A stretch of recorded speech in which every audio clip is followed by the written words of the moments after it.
Welcome to tiffin series episode 7. ఈ రోజు మన breakfast recipe instant vegetable idli. చాలా సింపుల్ గా చేసుకోవచ్చు. టేస్ట్ అయితే చాలా బాగుంటుంది.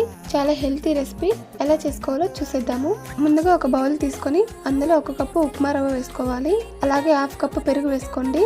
ఇందులో కొద్దిగా నీళ్లు కూడా వేసుకొని మొత్తం ఒకసారి కలుపుకోవాలి. ఇలా బాగా కలుపుకున్న తర్వాత 1/4 టీ స్పూన్ సాల్ట్ వేసుకోండి.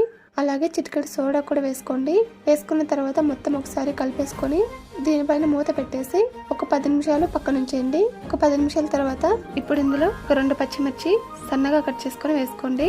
అలాగే మీకు ఇష్టమైతే స్వీట్ కార్న్ కూడా వేసుకోవచ్చు. కొద్దిగా క్యాప్సికమ్, క్యారెట్ తురుము కూడా వేసుకుంటున్నాను. అలాగే సన్నగా కట్ చేసుకున్న కొత్తిమీర కూడా వేసుకోండి.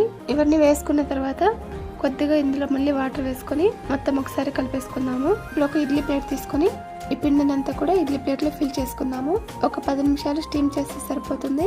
సాఫ్ట్ అండ్ స్పాంజీగా super healthy instant vegetable idli అయితే రెడీ అయిపోతుంది. మీరు చట్నీతో కానీ సాంబార్తో కానీ ఏదైనా పొడితో కానీ ట్రై చేయండి. చాలా టేస్టీగా ఉంటుంది. చాలా సింపుల్ రెసిపీ. పిల్లల లంచ్ బాక్స్ కూడా చాలా టేస్టీగా ఉంటాయి.